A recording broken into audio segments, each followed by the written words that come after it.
விஜய் அவங்களுக்கு என்னங்க, அவர் வந்தாருன்னா வந்துட்டு போகிறாரு, அவர் பின்னாடி இளைஞர்கள் இருக்காங்கன்னா போட்டி போடுங்க, அவர் முதல்வர் ஆக்கிறதுக்கு இளைஞர்கள் முடிவு பண்ணிட்டாங்கன்னா ஒன்றும் மாற்ற முடியாது அப்படின்ற மாதிரி ஒருத்தர் பேசியிருக்காரு.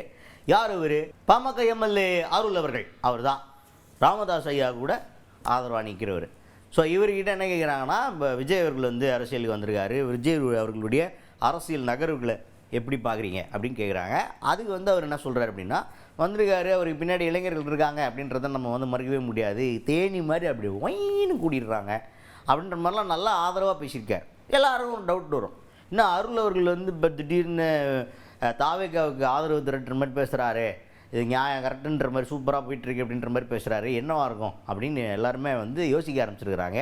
ஏன்னா ராமதாஸ் அவர்கள் இன்னும் கூட்டணியை கன்ஃபார்ம் பண்ணல.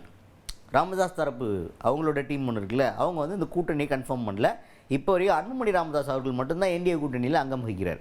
இவங்க என்ன பண்ண போகிறாங்க அப்படின்றது இன்னும் கொஸ்டின் மார்க்காகவே தான் இருக்குது. ஸோ இவங்களுடைய நகர்வு தாவேக்காவை நோக்கி இருக்குமோ அப்படின்ற ஒரு ஐயப்பாடை உருவாக்குற மாதிரி தான் இருந்தது அருள் அவர்களுடைய கருத்தாலாம்.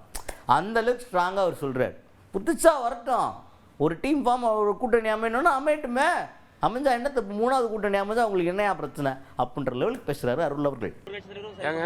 ஏங்க ஒன்று சொல்கிறேன், அரசியலுக்கு யார் வேணாலும் வருவதற்கான நம்முடைய தமிழ்நாட்டில் இந்தியாவில் பிறந்த யார் வேணாலும் வரலாம், அரசியலுக்கு வரலாம். அவர்களுக்கு மக்கள் ஆதரவு வேணும், மக்கள் ஓட்டு போடணும். அவரோடு இளைஞர்கள் இன்றைக்கு தேனியை போன்று சுற்றி சுரண்டு கொண்டிருக்கிறார்கள். அதுக்கு நம்ம என்ன பண்ண முடியும்? அவருக்கு மக்கள் ஓட்டு போட்டு அவர் முதலமைச்சர் ஆகிறாருன்னா அது யார் தடுக்க முடியும்? அது அவங்களுடைய தலையிலிருந்து. ஆனால் யாரையும் குறைச்சி மட்டும் மதிப்பிடாதீங்க, அரசியல் களத்தில் யாரையும் குறைச்சி மதிப்பிடாதீங்க. பணத்தை கொடுத்து மட்டும் ஓட்டு வாங்கிடலாம்னு நினைச்சாலும் அது மிகப்பெரிய ஏமாற்றத்தை உருவாக்கும். ஏன் வரட்டுமே, அதனால என்ன தப்பு?